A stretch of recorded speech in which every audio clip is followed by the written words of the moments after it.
des Vauroux, l'un des principaux bassins de l'agglomération de Chartres, est au cœur d'une polémique entre le président UMP de l'agglo de Chartres, Jean-Pierre Gorge, et plusieurs élus de l'opposition.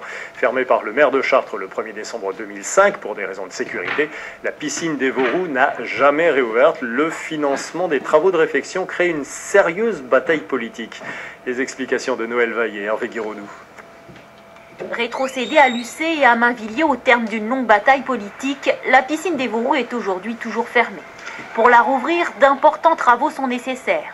Mais pour démarrer ces travaux, les deux communes attendent désormais que Chartres Métropole leur restitue les subventions qu'elle perçoit pour cette structure. Cette somme d'argent qui est non négligeable de 870 000 € et qui appartient légitimement aux Lucéens et Mainvillois nous permettrait à nous, à travers le syndicat, de financer l'annuité de la dette, puisque le syndicat va emprunter une certaine somme pour payer la rénovation de cette piscine. Donc avec cette somme récupérée, nous payons l'annuité de la dette et le personnel que le syndicat est censé récupérer également. Exaspérés par ce dossier qui traîne depuis presque 3 ans, les élus de Mainvilliers et de Lucé reprochent au président de Chartres Métropole de bloquer le dossier, alors que dans un même temps, les travaux du futur complexe aquatique se poursuivent dans l'agglomération. Mais pour Jean-Pierre Gorge, ce retard n'est dû qu'à la procédure administrative. Aujourd'hui, ce qui est avancé, c'est de dire « mais il nous faut l'argent ». Mais M. Châtel se trompe. Le problème, c'est qu'il faut qu'il trouve de l'argent pour l'investissement. Ce que redonnera l'agglomération, c'est pour l'exploitation.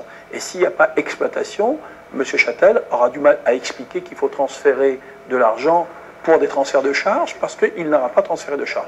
Une explication qui ne convainc pas les maires de Mainvilliers et de Lucé. D'autant que la même procédure a été opérée sans problème pour les 2 autres piscines de Chartres. Soutenus par les élus de gauche de l'agglo et certains maires de communes extérieures, ils parlent d'arnaque.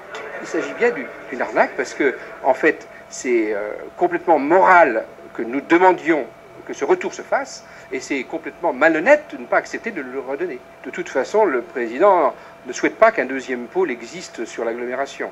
Donc on peut penser qu'effectivement il fait tout pour au minimum retarder, voire même empêcher la réouverture de cette piscine. Bien décidé à défendre jusqu'au bout la piscine des Vauroux, le syndicat mixte envisage aujourd'hui de poursuivre la bataille par une procédure judiciaire.